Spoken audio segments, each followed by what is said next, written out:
तो बच्चों, आज की कार्यवाही प्रारंभ की जाए। पिछले क्लास में हम लोग जनपद देखे कि उत्तर वैदिक युग के बाद छोटे छोटे राजा हुए और अलग अलग अपना साम्राज्य बनाए, जिन्हें जनपद के नाम से जाना जाता है। महाजनपद कहा गया। तो किसकी कहाँ राजधानी थी और कौन कहाँ स्थित है, ये कल आप लोगों को दिखलाया गया था। बताए थे कि इसी 16 जनपद में से मगध सबसे ताकतवर बना और धीरे धीरे करके सभी जनपदों को अपने में मिला लिया, या जीत के मिला लिया, या संधि से मिला लिया, या वैवाहिक संबंध से मिला लिया, चाहे जैसे भी हो सबको मिला लिया। तो अब स्टार्ट होता है मगध साम्राज्य। अब स्टार्ट होता है मगध साम्राज्य। ये भारत के धरती पर पहला सबसे बड़ा साम्राज्य था और सबसे गौरव की बात यह है कि इसका केंद्र बिंदु था बिहार। और वो जो आज हम लोगों की राजधानी पटना है, पाटलिपुत्रा के नाम से जाना जाता था, यही राजधानी थी। उससे पहले राजगीर थी। इसको थोड़ा सा डाउन करो तो, यहाँ से खोल के हल्का सा, हाँ खोलो उसको, खोलो, उधर नहीं इधर, हाँ खोलो खोलो खोलो, हल्का सा खोलो, हाँ नीचे करो, और करो और करो, हाँ करो करो करो और करो और करो करो, बस बस बस।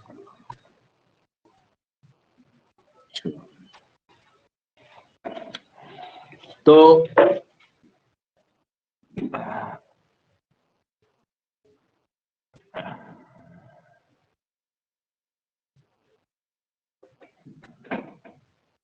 ये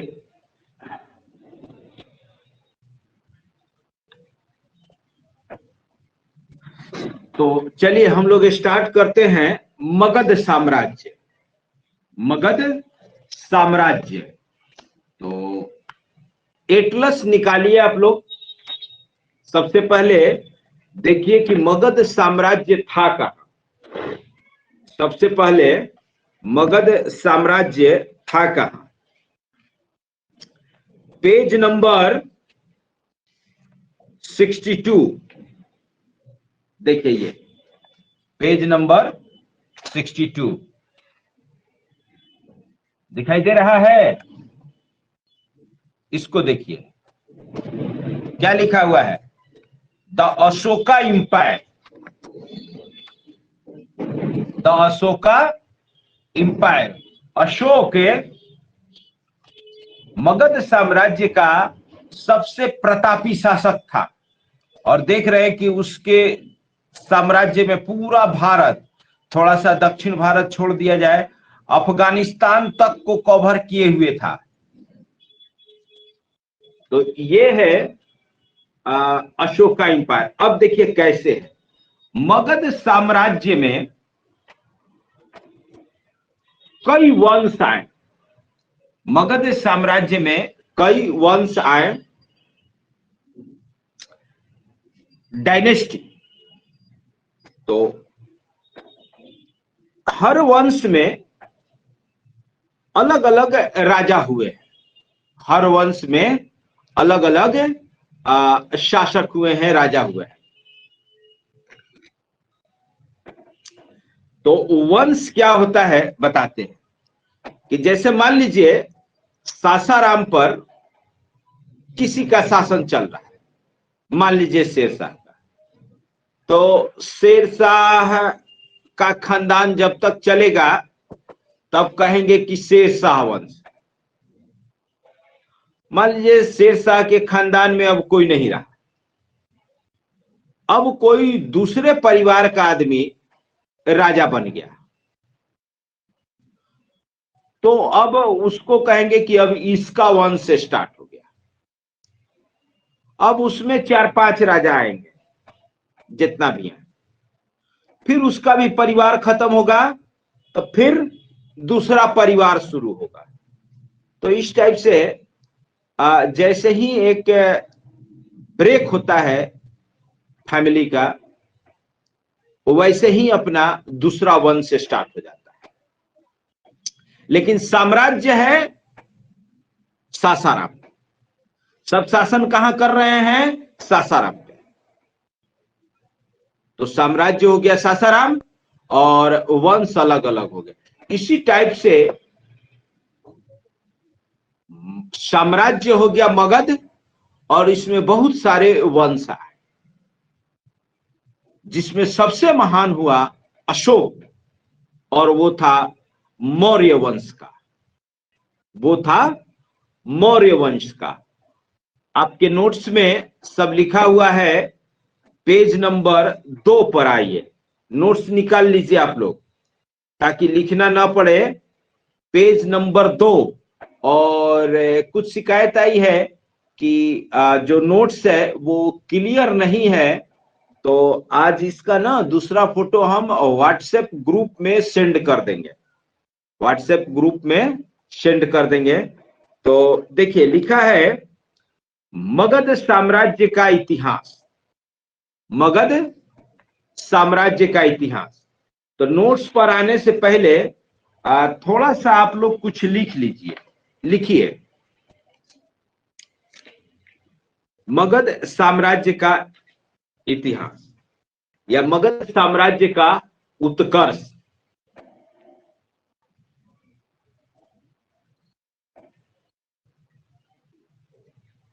लिखिए मगध साम्राज्य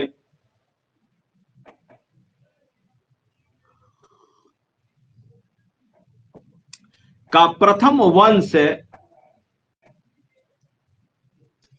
मगध साम्राज्य का प्रथम वंश हर्यक वंश,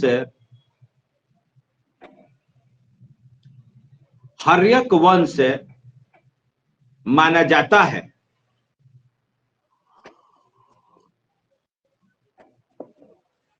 हर्यक वंश माना जाता है।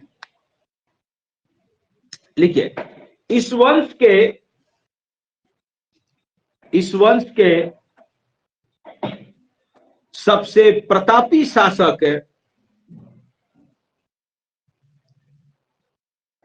बिंबिसार। वैसे नोट्स में भी लिखा हुआ है, थोड़ा हम डिटेल में लिखवा दे रहे हैं। बिंबिसार ब्रैकेट में 545 ईसा पूर्व से 493 ईसा पूर्व।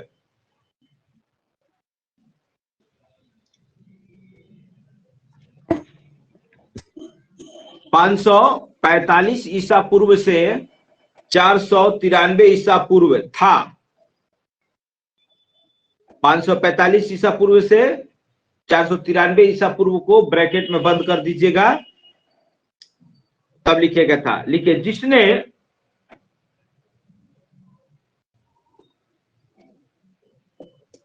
गिरिव्रज को, गिरि माने पर्वत, गिरिव्रज को अपनी राजधानी बनाया। जिनका मिस हो जाता है या सुनने में कुछ त्रुटि हो जाती है, तो आप YouTube चैनल पर जाकर आराम से इसको रिपीट कर करके आप देख सकते हैं, इसको सुधार सकते हैं। लिखिए गिरिव्रज को राजधानी बनाया। जो राजगीर है उसी का पुराना नाम गिरिव्रज था। तो पूछेगा आपसे कि मगध साम्राज्य का संस्थापक किसे माना जाता है, तो बिंबिसार को। बिंबिसार किस वंश का था? हर्यक वंश। मगध साम्राज्य का पहला वंश कौन हो गया? हर्यक वंश। आगे लिखिए पैराग्राफ चेंज करके। अजात शत्रु, बिंबिसार के बाद आया दूसरा सबसे फेमस शासक अजात शत्रु।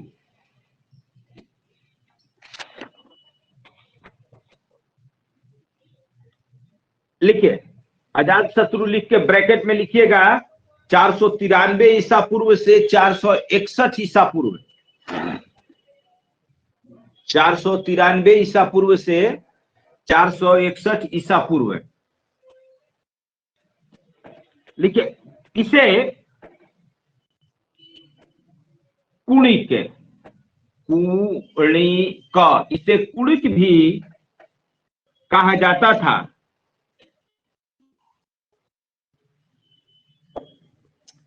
कुणिक, कुणिक भी कहा जाता था।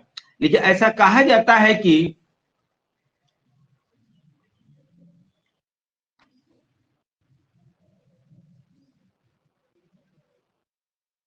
ऐसा कहा जाता है कि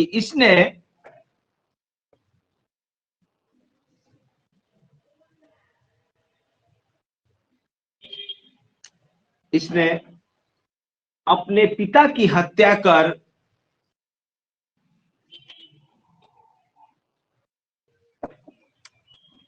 गद्दी पर बैठा। इसने अपने पिता की हत्या कर गद्दी पर बैठा।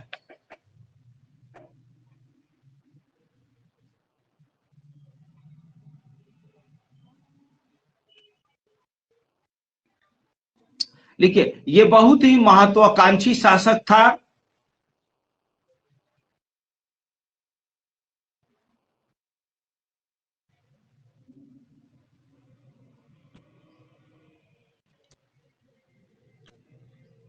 बहुत ही महत्वाकांक्षी शासक था। इसने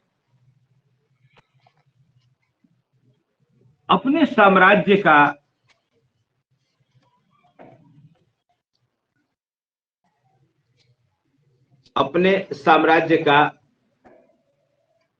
विस्तार किया।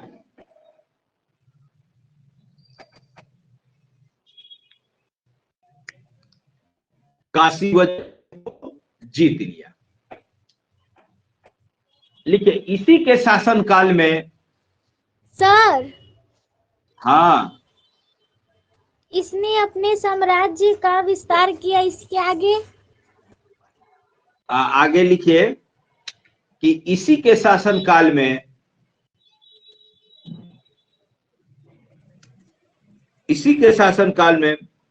प्रथम बौद्ध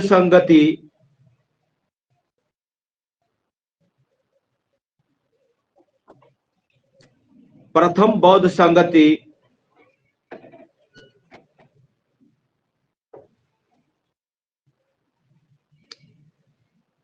राजगृह के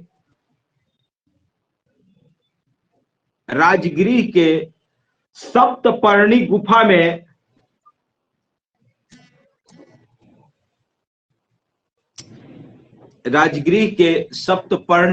में 483 ईस्वी पूर्व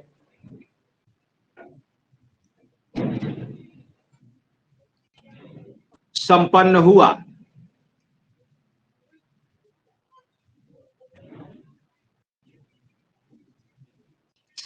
हुआ, जहां पर बुद्ध की शिक्षाओं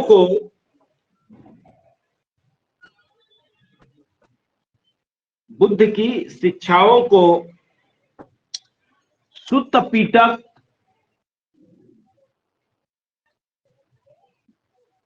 एवं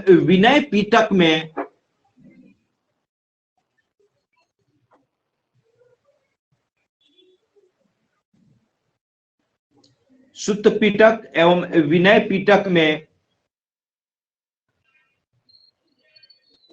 विभाजित किया गया।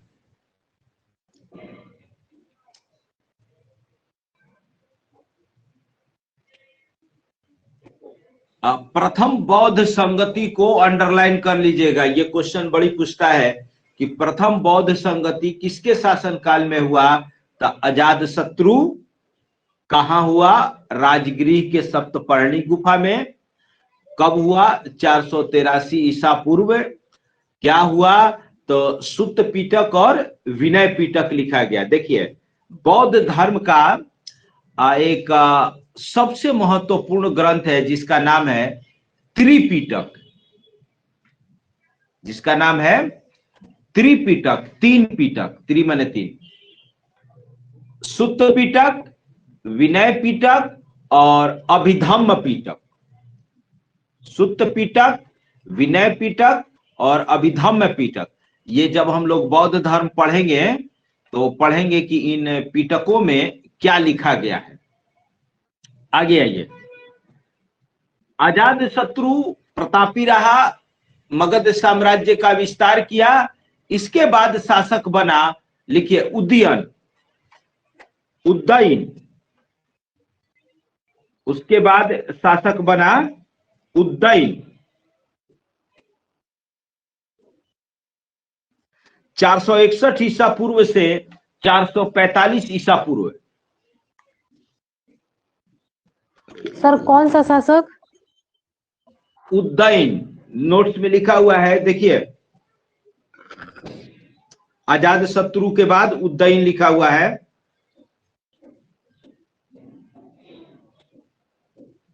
461 ईसा पूर्व से 445 ईसा पूर्व। हो सकता है ना कि ये डेट कहीं और कुछ मिले, तो डेट पर नहीं जाना है, बस एक आइडिया रखना है, क्योंकि हिस्ट्री का डेट किसी को एक्यूरेट कुछ पता नहीं है। लिखिए, उदयन का जो सबसे फेमस काम था, लिखिए, कि इसने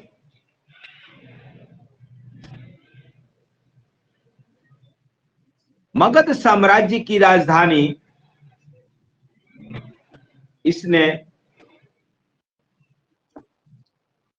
मगध साम्राज्य की राजधानी राजगीर से स्थानांतरित कर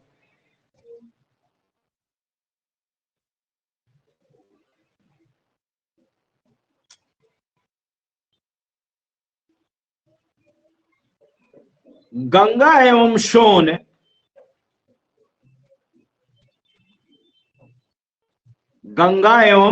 सोन नदी के संगम पर पाटलिपुत्र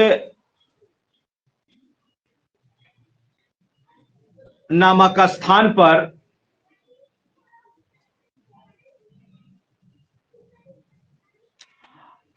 स्थानांतरित किया।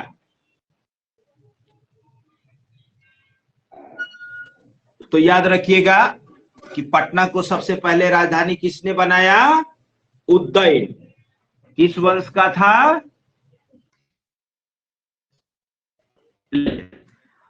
ऐसा माना जाता है कि सर कौन से वंश का था? हर्यक। हर्यक ही ना पढ़ रही हो? अभी हर्यक सर, वक्त चल रहा है। आवाज बहुत फंस रहा है। हाँ यस सर, सर। बहुत क्या सर, आवाज बहुत फंस रहा है। फंस रहा है। अच्छा, सबके साथ प्रॉब्लम है ना?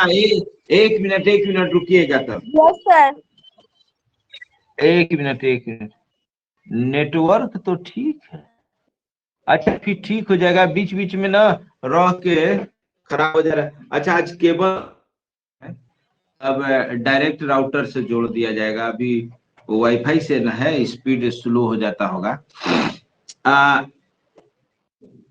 लिखिए, संभवतः इस वंश का अंतिम शासक है। अच्छा, यूट्यूब पर देख लीजिएगा लोग, बस और 2-4 दिन, 7 से तो संभवतः क्लास खुल ही जाएगी। लिखिए, संभवतः इस वंश का अंतिम शासक नाग दशक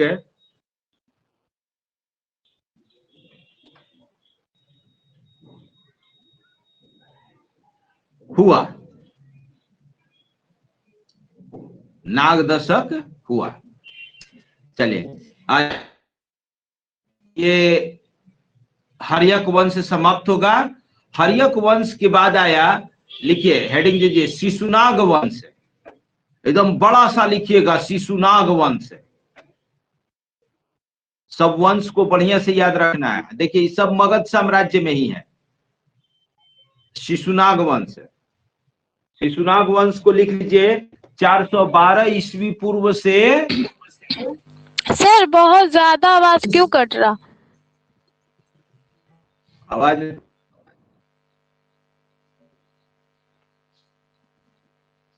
आधा वर्ड लिख पा रही, आधा वर्ड नहीं लिख पा रहे सर। छूट जा रही है ना। हाँ आधा लिख रहे हैं। हाँ हाँ, अच्छा 1 मिनट रुकिए लोग, हो थोड़ा सा अपना। ठीक है सर। हाँ, नेटवर्क ना, नेटवर्क अप डाउन कर रहा है। नेटवर्क जो है अप डाउन कर रहे हैं। आज केबल हम मंगा ही लेते हैं। तो लिखिए कि शिशुनाग वंश ईस्वी पूर्व से 345 ईस्वी पूर्व। अच्छा, आज 2 तारीख हो गया, 2-3 दिन और किसी तरह अपना चलिए। 412 ईस्वी पूर्व से 345 ईस्वी पूर्व। लिखिए, अब इसके विषय में लिखिए। शिशुनाग वंश का संस्थापक कौन था? शिशुनाग। तो ऐसे लिखिए, शिशुनाग ने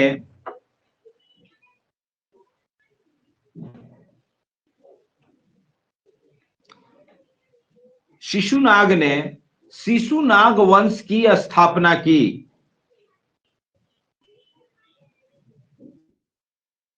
शिशुनाग ने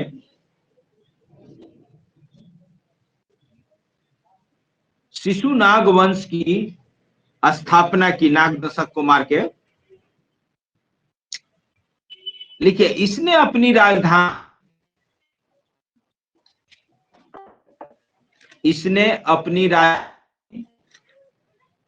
वैसा इसने अपनी राजधानी वैसा को बनाया। सर हाँ, किसको बनाया? वैशाली। वैशाली जानती हो कहाँ है? किसी को पता है इसमें वैशाली कहाँ है? बिहार। हाँ, बिहार में किधर है? वाराणसी में। वाराणसी। कहाँ? वाराणसी। वाराणसी? Yes sir. नहीं नहीं नहीं, अरे पटना गए हैं लोग ना। सर कौन कौन पटना गया में है। पटना में वैशाली है? सर में आए, पटना गई हो? पटना से गंगा नदी पार करोगी तो जाओगी हाजीपुर। Yes sir. एटलस निकालो, एटलस। और हाजीपुर के बगल में ही है वैशाली। देखो, एटलस निकालिए लोग।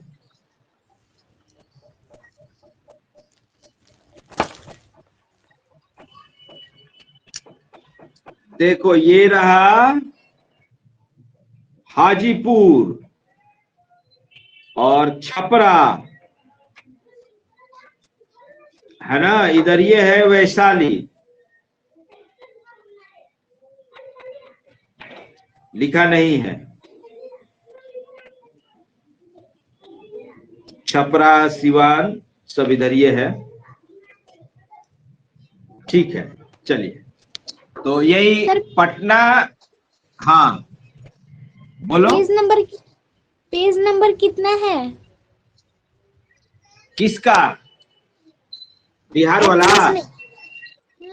एटलस में पेज नंबर बिहार वाला है 17। तो बस इस पर पटना है और उस पार, गंगा के उस पार वैशाली है। लिखिए, तो शिशुनाग वंश का संस्थापक हो गया शिशुनाग।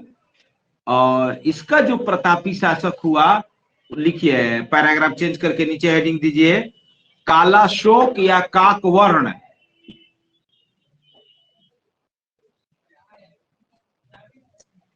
कालाशोक या काकवर्ण।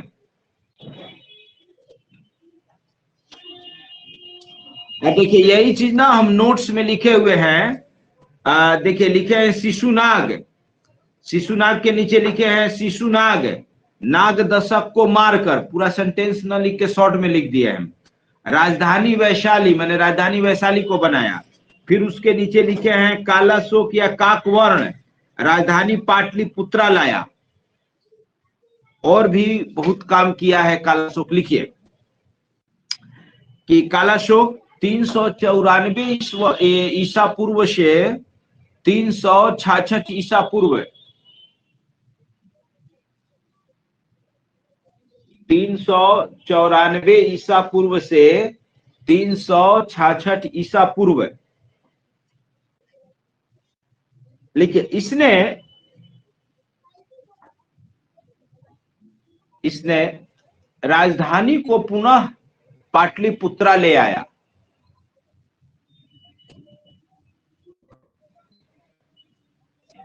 इसने राजधानी को पुनः पाटलिपुत्रा ले आया। लिखिए इसी के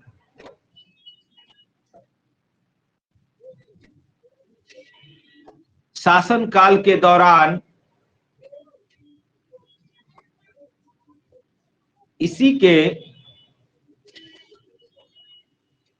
शासनकाल के दौरान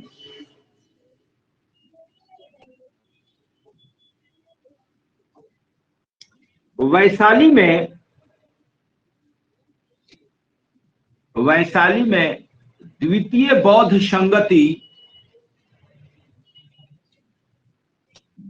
बौद्ध संगति का आयोजन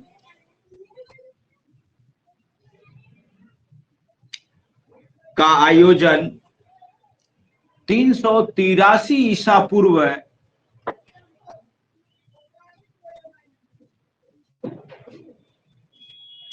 किया गया था।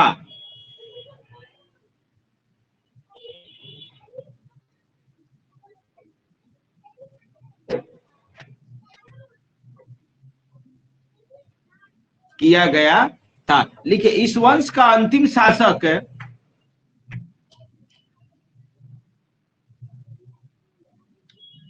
नंदीवर्धन था।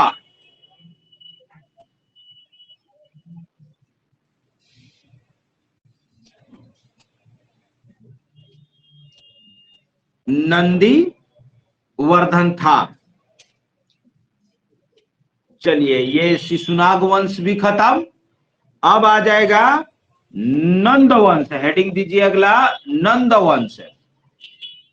344 ईसा पूर्व से 322 ईसा पूर्व।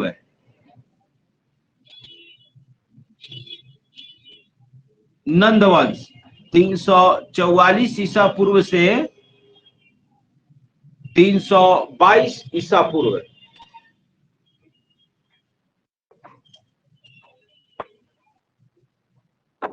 लिखिए इसका संस्थापक या इस वंश का संस्थापक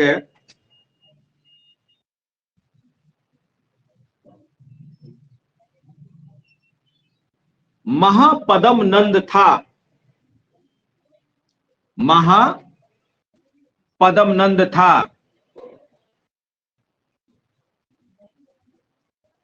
देखिए नोट्स में लिखा हुआ है महापद्म नंद ने नंदीवर्धन की हत्या करके नंद वंश की स्थापना की। नोट्स में ना एकदम शॉर्ट में लिखा गया है, ज्यादा डिटेल में नहीं लिखा गया कि महापद्म नंद ने नंदीवर्धन की हत्या करके नंद वंश की स्थापना की। देखिए पुराणों के अनुसार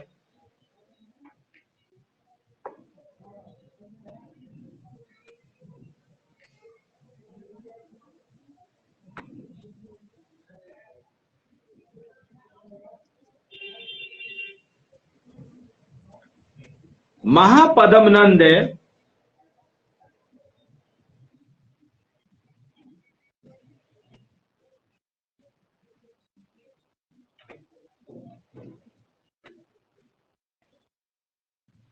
शूद्र शासक था।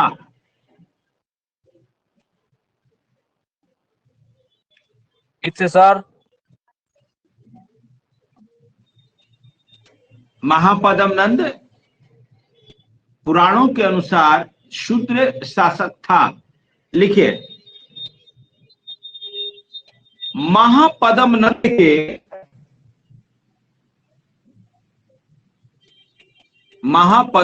के 8 पुत्रों में, महापदम नंद के 8 पुत्रों में अंतिम पुत्र घनानंद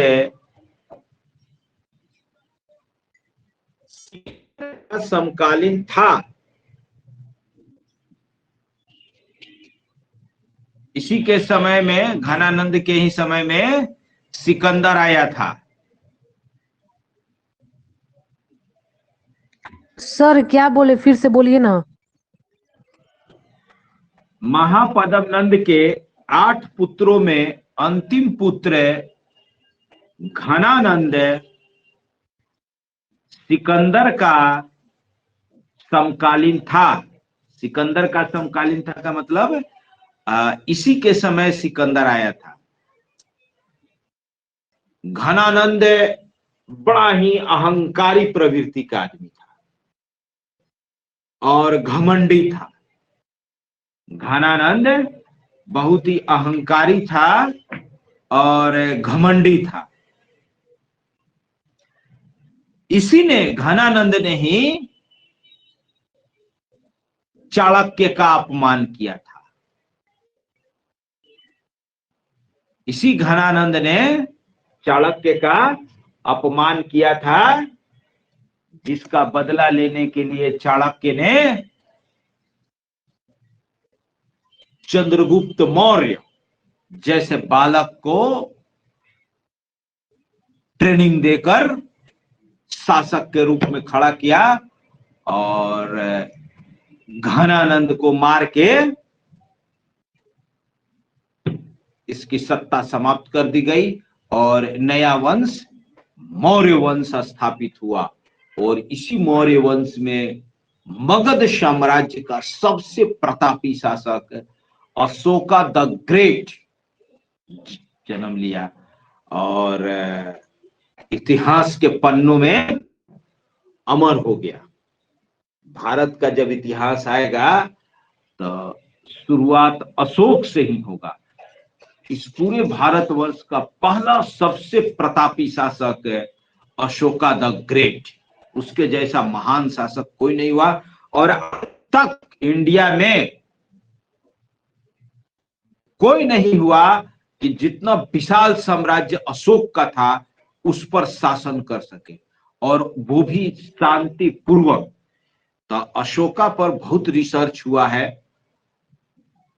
कि अशोका की धार्मिक नीति क्या थी, अशोका की आर्थिक नीति क्या थी, अशोका की सामाजिक नीति क्या थी, अशोका की आर्थिक नीति क्या थी, कैसे इतना बड़ा साम्राज्य खड़ा किया, और वो भी सेना बहुत भंग रखे हुए थे।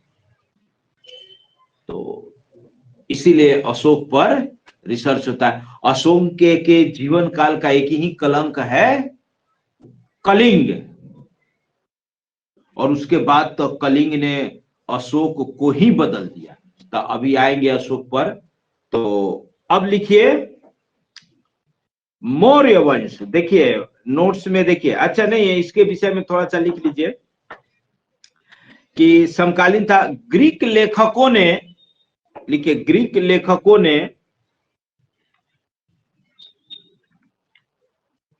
इसे, ग्रीक लेखकों ने इसे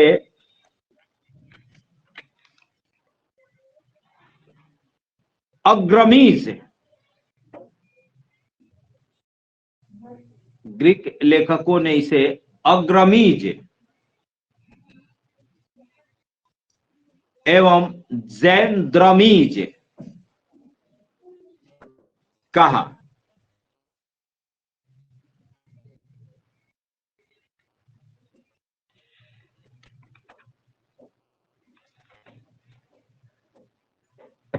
अब आता है मगध साम्राज्य का सबसे इंपॉर्टेंट वंश, हेडिंग दीजिए मौर्य वंश।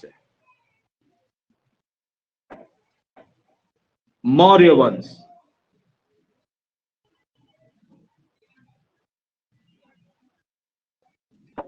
इसका टाइम पीरियड है, लिखिए 323 ईसा पूर्व से 184 एडी तक लगभग में, धीरे घिसटते पिसटते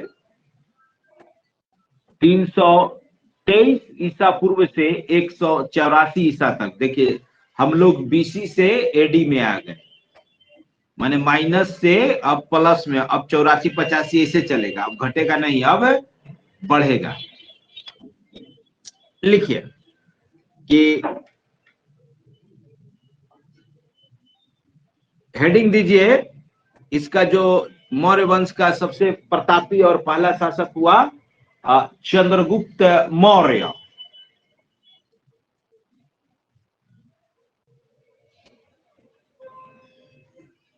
चंद्रगुप्त मौर्य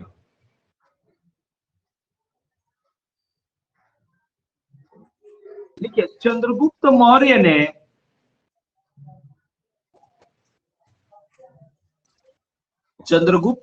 ने अपने गुरु विष्णुगुप्त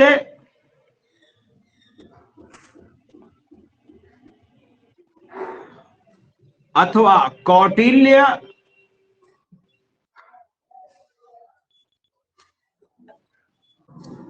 अथवा चाणक्य, सब इन्हीं का नाम था, के नाम से फेमस है। नाम था उनका विष्णुगुप्त। की सहायता से नंद वंश के अंतिम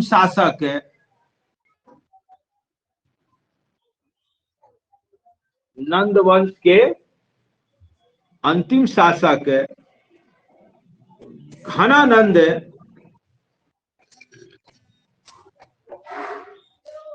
घनानंद को मारकर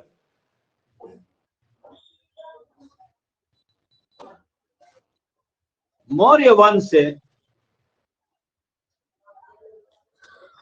की स्थापना की।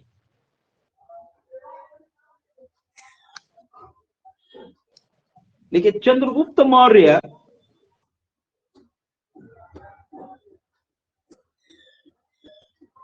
की जाति के विषय में, चंद्रगुप्त मौर्य के जाति के विषय में एक मत नहीं है। किसी को पता नहीं है चंद्रगुप्त मौर्य कौन था, कहां से विष्णुगुप्त या चाणक्य इसको लाए थे, इसकी क्या ओरिजिन थी, कुछ पता नहीं। एक मत नहीं है। लिखिए, ब्राह्मण साहित्य में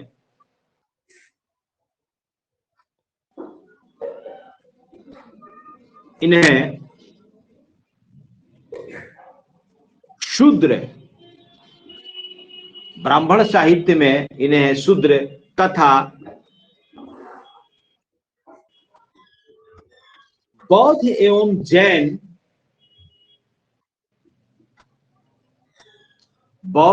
जैन साहित्य में इन्हें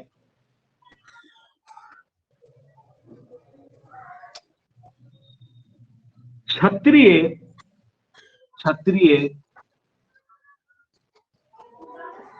कहा गया है। देखिए, थे तो क्षत्रिय ही, इन्होंने बौद्ध और जैन को ज्यादा प्रश्रय दिया, तो इसी वजह ब्राह्मण समुदाय इन्हें शूद्र का। अगर उनको भी बौद्ध और जैन के समान प्रश्रय मिलता, तो या उनको भी बढ़ावा मिलता, तो वो भी इसको क्षत्रिय कहते। तो पहले के जो भी ग्रंथ हैं, जो जिसके फेवर में रहता था उसमें उसका गुणगान रहता। और अतिशयोक्ति तो सब में है। अतिशयोक्ति माने बढ़ा चढ़ा कर पाना। अब मान लीजिए चंद्रगुप्त मौर्य बौद्ध धर्म को या जैन धर्म को बहुत प्रोटेक्शन दिया, तो इस बौद्ध धर्म और जैन धर्म के जो ग्रंथ उस समय के मिलेंगे उसमें इसको खूब बढ़ा चढ़ा के लिखा जाएगा, ऐसे था, ये था, वो।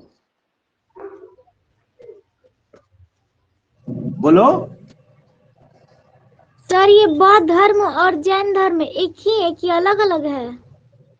अलग अलग है। बौद्ध धर्म महात्मा बुद्ध हो गए और जैन धर्म भगवान महावीर हो गए। दोनों अलग अलग है, लेकिन दोनों समकालीन ही थे। अभी पढ़ेंगे हम लोग। दोनों समकालीन थे। उसी समय ये पनप रहे थे, फल फूल रहे थे। तो जिस धर्म को शासक का संरक्षण मिलता है वो अच्छे से पनपता फलता फूलता है, और जिसको संरक्षण नहीं मिलेगा वो खत्म हो जाएगा। अभी इनको बहुत ज्यादा संरक्षण मिला हुआ था शासक की ओर से। सर तो हमें ये सब पता कैसे हाँ। चलता है? तो वही तो बता रहे हैं कि उस समय के जो ग्रंथ लिखे गए हैं उन ग्रंथों से सब म्यूजियम में, लाइब्रेरी में सब रखा हुआ है ना। तो जो हिस्ट्री पर रिसर्च करते हैं वो जाके वो सब ग्रंथ पढ़ते हैं। हम लोगों के लिए नहीं है, तो वो पढ़ के और अपना बताएंगे कि इस बौद्ध ग्रंथ में ये लिखा है, इस बौद्ध ग्रंथ में ये लिखा है, इस बौद्ध। तो जो लिखा रहेगा वो माना जाएगा। और बताएं ही कि ये जो ग्रंथ हैं इनमें बहुत अतिशयोक्ति होती है, अतिरंजिता होती है, बढ़ा चढ़ा के लिखा जाता है, सही चित्र नहीं मिल पाता है। इसीलिए न करें कि जो आप हिस्ट्री पढ़ रहे हैं ये सही है, ऐसा ही है, इसकी कोई गारंटी नहीं है। बस एग्जाम के लिए हम लोग पढ़ रहे हैं, कहानी टाइप का पढ़ लेना है। ऐसा हुआ ही है ये कोई निश्चित नहीं। आगे लिखिए। विशाख दत्त कृत, ये भी बड़ा फेमस पुस्तक है, एक विशाख दत्त लेखक है। लिखिए, विशाख दत्त कृत इसी में सर? मुद्रा राक्षस। हाँ बोलो। इसी में? हाँ, विशाख दत्त कृत मुद्रा राक्षस। छोड़ दो, ब्रैकेट में बंद कर दो, इसका कोई काम नहीं है।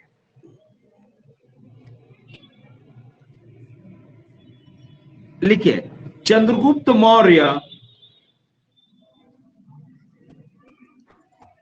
चंद्रगुप्त मौर्य की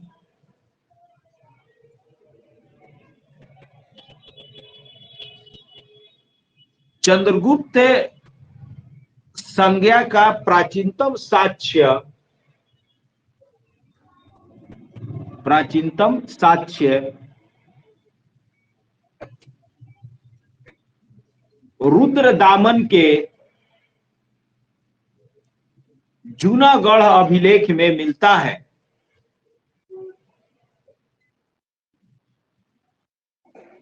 रुद्रदामन के जूनागढ़ अभिलेख को बढ़िया से अंडरलाइन करिएगा, बड़ी पूछता है एग्जाम में कि जूनागढ़ अभिलेख किसका है। तो रुद्रदामन एक शासक थे। जूनागढ़ अभिलेख किसका है? तो रुद्रदामन। कोई बताएगा ये जूनागढ़ कहाँ है अभी?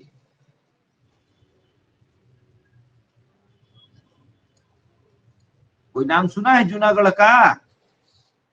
नहीं। सर, ये जूनागढ़ की जूनागढ़ है। जूनागढ़ है, जूनागढ़, जूनागढ़ गुजरात में है। नहीं जो जानता होगा कॉपी पर लिख देगा गुजरात है। तो इसको एग्जाम में बड़ी पूछता है। और इस जूनागढ़ अभिलेख में ना बड़ी बहुत सारा चीज मिलता है। तो अब जैसे ये भी है कि हिस्ट्री का बहुत बड़ा स्रोत हो गया, तो उस पर जो जो चीज लिखा गया है अपना माना जाता है कि उस समय ऐसा होता होगा। लिखिए पैराग्राफ चेंज करके लिखिए कि 305 ईसा पूर्व 305 ईसा पूर्व यूनानी शासक सेलुकस और चंद्रगुप्त मौर्य के बीच युद्ध हुआ, जिसमें सेलुकस पराजित हुआ। ये भी बहुत उस जमाने का फेमस युद्ध है, तो इसको भी एग्जाम में अक्सर हाँ पूछते रहता है कि सेलुकस को किसने पराजित किया, तो चंद्रगुप्त मौर्य ने। या सेलुकस किसके शासनकाल में भारत आया, तो चंद्रगुप्त मौर्य के शासनकाल में। तो लिखिए जिसमें सेलुकस कौन थे? यूनानी शासक। अब कहो कि यूनान कहाँ है?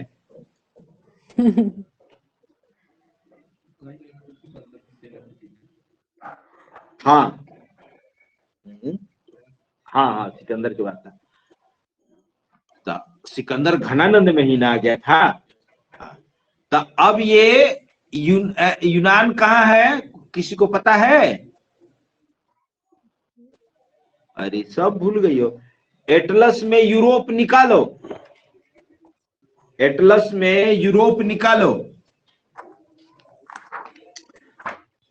देखो ये रहा यूरोप, पेज नंबर 77 पर, पेज नंबर 77 ये है यूरोप। जो नए स्टूडेंट हैं जो कभी एटलस नहीं देखे हैं, उनका ना हम एटलस का अलग से व्यवस्था कराएंगे, थोड़ा सा सेटअप डेवलप कर लें। और देखो यही यूरोप के सबसे नीचे में लिखा हुआ है ग्रीस, दिखाई दे रहा है? Yes sir. इसी ग्रीस का पुराना नाम है यूनान या ग्रीक। तो यहां से आया था वो। सोचिए था जिले कितना हिम्मत, हजारों किलोमीटर दूरी तय करके वहां से यहां आ गया, तो हिम्मत तो था ही। चलिए आगे चलिए, लिखिए दोनों के बीच एक संधि हुई, दोनों के बीच एक संधि हुई। लिखिए जिसके तहत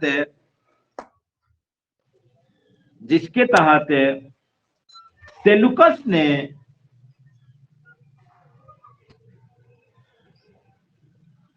अपनी पुत्री का विवाह सेलुकस ने अपनी पुत्री का विवाह चंद्रगुप्त मौर्य से कर दिया। सेलुकस ने अपने पुत्री का विवाह चंद्रगुप्त मौर्य से कर दिया। लिखिए चंद्रगुप्त मौर्य ने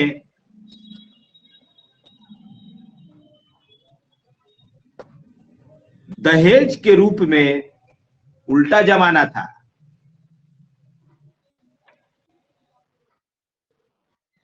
दहेज के रूप में 500 हाथी उपहार में दिए।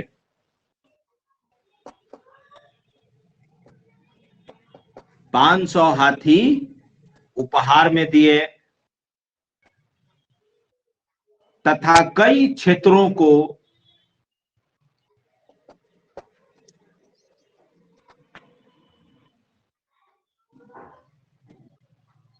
सेलुकस को सौंप दिए। जितना इधर पश्चिम वाला था सब दे दिया कि लो भाई शासन करो। अब तो उसका एक तरह से ससुर न हो गया। सर तो दोनों के बीच लड़ाई हुआ था। लड़ाई हुआ ना, तो लड़ाई के बाद संधि हुआ, हार गया तो संधि हो गया। तो हुआ कि भाई विश्वास से बना रहे कि मैं आगे संबंध खराब नहीं होगा, लड़ाई झगड़ा नहीं होगा, तो अपना वैवाहिक संबंध स्थापित कर लिया गया। और उसके बदले 500 हाथी दिए। सोचो चंद्रगुप्त मौर्य के सेना में कितना हाथी रहा होगा कि 500 हाथी। और ऐसा किसने लिखा है? एक इतिहासकार हैं, उसका नाम है प्लूटार्क। ब्रैकेट में लिख लीजिएगा, प्लूटार्क के अनुसार। ये हर इतिहासकार के बुक में अलग अलग मिलेगा।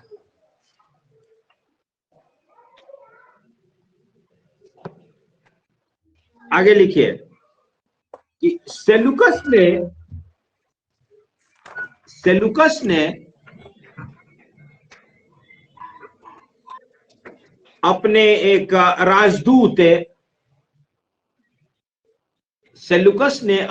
राजदूत मेगास्तनीज को, बड़ा फेमस नाम है, इसको भी बढ़िया से हाईलाइट करिएगा। पूछता है कि मेगास्तनीज किसका राजदूत था? तो सेलुकस। किसके दरबार में आया था? तो चंद्रगुप्त मौर्य। लिखे, मेगास्तनीज को चंद्रगुप्त मौर्य के दरबार में भेजा।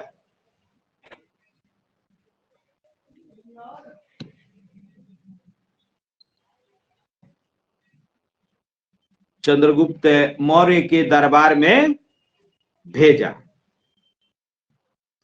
चलिए ये चंद्रगुप्त मौर्य को खत्म कर लें, तब टेस्ट का टाइम थोड़ा हम ये अप कर दिए हैं, आप लोग आराम से दे लीजिएगा। टेस्ट है। लिखिए पैराग्राफ चेंज करके कि अपने जीवन के अंतिम काल में, पैराग्राफ चेंज करके, अपने जीवन के अंतिम काल में चंद्रगुप्त मौर्य ने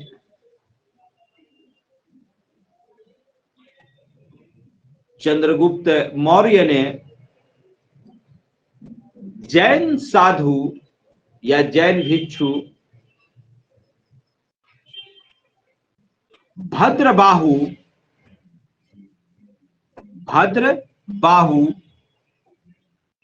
से जैन धर्म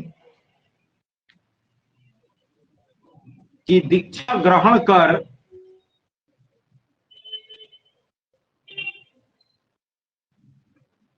श्रवण बेलगोला, देखिए नोट्स में भी लिखा होगा। चंद्रगुप्त मौर्य के समय ग्रीक शासक सेलुकस ने भारत पर आक्रमण किया और चंद्रगुप्त मौर्य से पराजित हुआ। सेलुकस ने अपने राजदूत मेगास्तनीज को चंद्रगुप्त मौर्य के दरबार में भेजा। मेगास्तनीज के पुस्तक का नाम है इंडिका, पेज नंबर 3 पर है। मौर्य ने अपने अंतिम समय में जैन धर्म को अपनाकर भद्रबाहु के साथ श्रवण बेलगोला कर्नाटक में चला गया, जहां चंद्रगिरी पर्वत पर उपवास द्वारा अपना प्राण त्याग दिया। अभी यहाँ जैन धर्म जब पढ़ेंगे, यहाँ एक कहानी है। उस समय ना पटना में भीषण अकाल पड़ा था। पटना में भीषण अकाल पड़ा था। अभी जब जैन धर्म पढ़ेंगे तो उसमें आएगा। तो अभी बस लिख लीजिए कि श्रवण बेलगोला, ब्रैकेट में लिखिएगा मैसूर कर्नाटक। कहां है ये? मैसूर जिला है कर्नाटक का, में स्थित चंद्रगिरी पर्वत पर करीब 298 ईसा पूर्व 298 में उपवास के द्वारा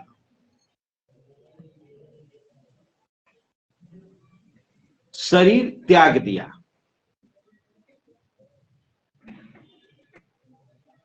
शरीर त्याग दिया माने अपना प्राण त्याग दिए।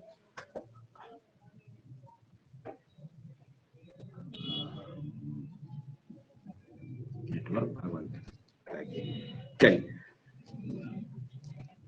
लिखे यहां पर चंद्रगुप्त मौर्य ने, यहां पर चंद्रगुप्त मौर्य ने चंद्रगुप्त बस्ती का निर्माण करवाया था।